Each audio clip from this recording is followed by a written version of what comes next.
Are you familiar with that feeling when you're floating somewhere between where you were and who you're becoming, and absolutely nobody around you has any idea that you're quietly losing your mind? Yeah, that's the messy middle. And if you're in it right now, this video is for you. Welcome back. I'm Tina, Inner Authority Coach and founder of Breathe, Empower and Evolve.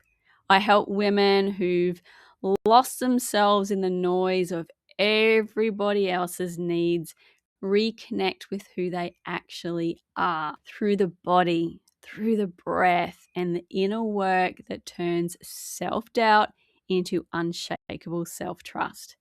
And today we are talking about the messy middle, what it actually is, why it feels so confronting, and most importantly, how you move through it without abandoning yourself in the process. Stay with me because I'm going to give you something practical today that you can actually use, not just inspiration. So stick around to the end. Okay, let's paint a picture. Imagine a fish gliding along in the water, looking completely graceful, totally in its element. Everyone watching thinks, wow, that fish has really got it together. And then the fish lands on the shore. Suddenly it's flopping around, gasping, completely disorientated, wondering what just happened to its perfectly organized life. That fish is us, in the in-between. And here's what's interesting. From the outside, you probably still look like the fish in the water, capable, composed, like you know exactly where you're going. But underneath, you're quietly wondering when you're going to feel like yourself again. And that gap between who you were and who you're becoming, that's the messy middle. And it is uncomfortable, genuinely, deeply uncomfortable. Not because something is going wrong, but because something is going right. So why does the in-between feel so unbearable? One word: uncertainty. We are wired for certainty. Our nervous systems are literally designed to seek safety, familiarity, and predictable outcomes. So when we step into growth, when we put one foot into the new version of our life and we can't yet see exactly where it's going, our mind goes into full alarm mode. Self-doubt hits you like a slap in the face. And the stories we start telling ourselves, honestly, they could be entered into some fiction book competition. We are so creative when we are scared. Who do you think you are? This is never going to work. Maybe I should just go back to how things were. At least that was familiar. And so many of us do. We sprint back to the comfort zone like an actual tiger is chasing us down. And I completely understand it. I've done it more times than I care to admit. But here's the thing: nothing changes if nothing changes. If staying the same genuinely lights you up, beautiful. There is no wrong answer here. A steady, grounded life is a deeply valid choice, and I mean that sincerely. But if you feel a pull for something more, if there's a quiet voice that keeps whispering that there is a version of your life that feels more you, that is not ambition. That is your soul, and it deserves to be heard. I want to share something with you from my own experience of the messy middle, because I've been here many times. One foot in the old me, one foot reaching toward the new me. And every single time I've made it to the other side, I've grown, I've evolved, I've learned something profound about myself or about life itself that I couldn't have learned any other way. But I want to be clear about something here, because I think we do each other a disservice when we pretend that growth is linear. It is not a straight line. It is a spiral. 2 steps forward, 1 step backward. Expansion followed by contraction. And that contraction, that step backwards, it is not failure. It is not a sign to give up and go back to where you came from. That contraction is actually where the deepest growth lives. meeting yourself on the edge of resistance, that uncomfortable, slightly terrifying edge. That is where the magic happens. It is not always going to be rainbows and lollipops, but once you stop fighting the discomfort and start working with it, everything shifts. And I'll be transparent, I'm in the messy middle right now. Genuinely, some days it feels easier to give up than to keep going. So if that's where you are today, you are not alone, not even a little bit.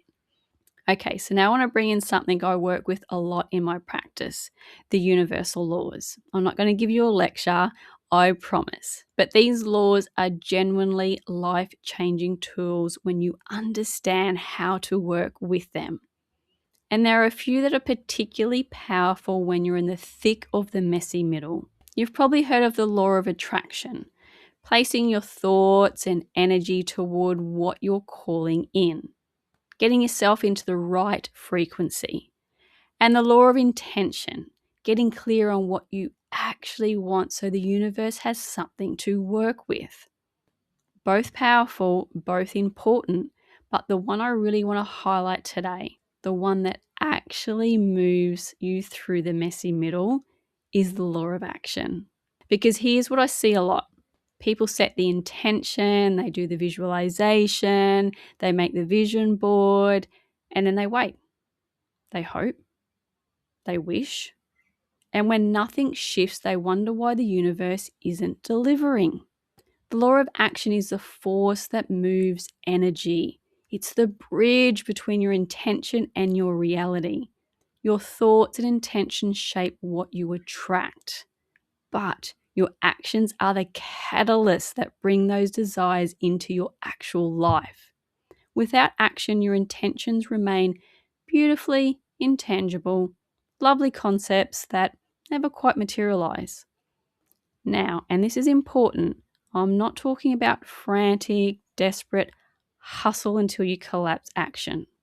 I'm talking about aligned action.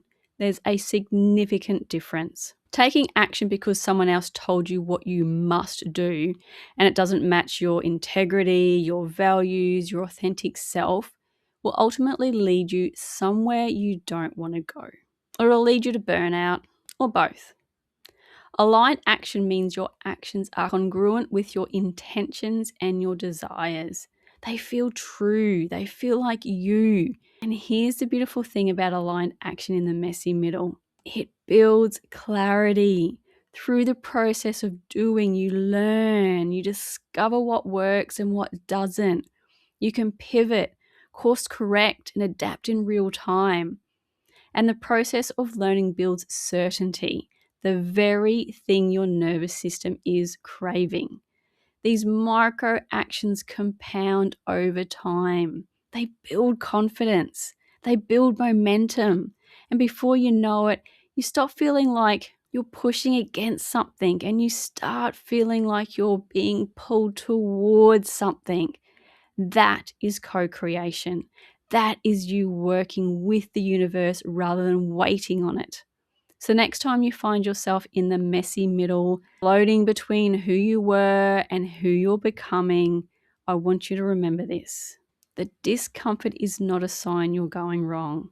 It is the chrysalis, and you cannot rush a chrysalis. You can only trust the process happening inside it. Take one aligned action, just one. Even if it feels small, even if it feels completely insignificant in the moment. Because every time you see a tangible result, no matter how tiny, your belief in yourself grows, and that belief fuels the next step and then the next until you've built a momentum that has a life on its own. You are not lost. You are becoming. Now, if you're in the messy middle right now and you're ready to stop moving through it alone, I want to tell you about the Alchemy Circle. It is a 12-week small group coaching container I run a few times a year. It's limited to just 5 women. We work through the body, the breath, human design, spiritual alchemy, and the inner work that actually creates lasting change, not just inspiration. It is not a course. It is not a program where you get a pretty workbook and wave goodbye. It is a live, intimate, deeply personal container where you are seen, supported, and held accountable every single week. Round 1 applications are now open and close on the 31st of October. There are limited spots, 5 women, that's it, and we begin together in February 2027. The link to find out more and apply is in the description below. Have a read, and if it resonates, I'd love to hear from you. Thank you so much for spending this time with me today. If this resonated, please give it a like. It genuinely helps more women find this content who need it. Subscribe if you haven't already, and I'll see you in the next one. And remember, don't be afraid of the discomfort.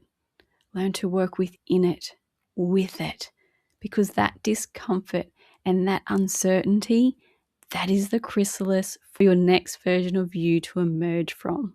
See you soon.